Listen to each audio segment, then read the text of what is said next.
Ibrahima Badji, coordinateur de la commune de Bignona.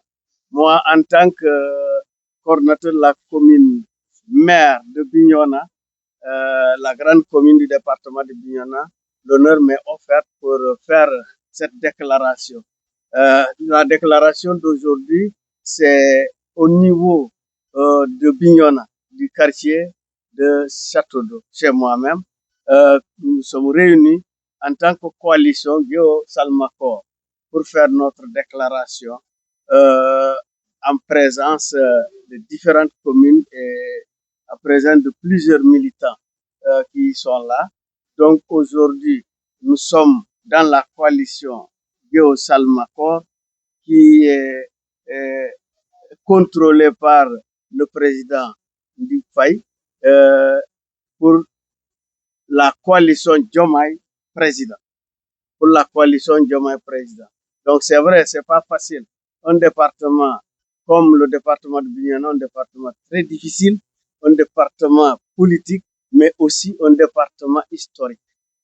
Si j'ai pris la parole, c'est pas parce que je parle mieux, mais aussi compte tenu de mon expérience, de mon ancienneté, parce que je fais partie des premiers, pardon, les plus jeunes secrétaires généraux des derniers renouvellement du Parti socialiste. Je suis secrétaire général de la section de Sindia. C'est pour cela, compte tenu de mon expérience et compte tenu de ce qui se passe, la politique du département du Sénégal, plus particulièrement à Bignona, je ne peux ne pas parler aujourd'hui. Parce que le département de Bignona, c'est un département ancien, où le Fogny qui est là aussi, je peux en prendre témoin, parce que le premier responsable politique du département de Bignona se trouve être Émile Badian. Émile Badian, vous savez, à l'époque, c'était difficile. C'était difficile avec Assane Seck. Mais auparavant, la politique de Bignona, ce n'était pas comme ça. Vu votre expérience aujourd'hui, vous avez parlé de votre parcours politique. Qu'est-ce qui vous pousse à être dans la coalition Diomaye Président et à accompagner de vos leaders du département?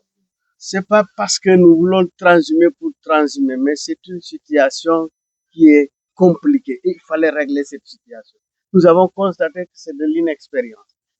Hier, ceux qui nous disaient Sonko moi Diomaye moi Sonko. Aujourd'hui, s'il y a une fichier, alors que eux, ils viennent de faire que 2 ans seulement. Maintenant, s'il y a rupture carrément et il n'y a pas une vague qui accompagne le président qui a le pouvoir aujourd'hui, qui a les destinées de notre pays, qu'est-ce que la population de Bignona va faire? Et surtout dans le Fogny. Nous sommes victimes du désenclavement. La boucle du Fogny a été commencée. Après, il y avait un renversement. Jusqu'à présent, ça ne marche pas. Même le tronçon Tangor-Bignona, jusqu'à présent, c'est le statu quo. Maintenant, on continue à gérer les difficultés. Que va devenir le département de Bignona? Que va devenir la région du département, la région de Ziguinchor? C'est grave. Et là, je tends la main pour dire, surtout la communauté du Fogny, qui n'a pas encore compris, parce que les insulteurs se trouvent dans l'arrondissement de Sindia. Or que l'arrondissement de Sindia ne devait pas être dernier.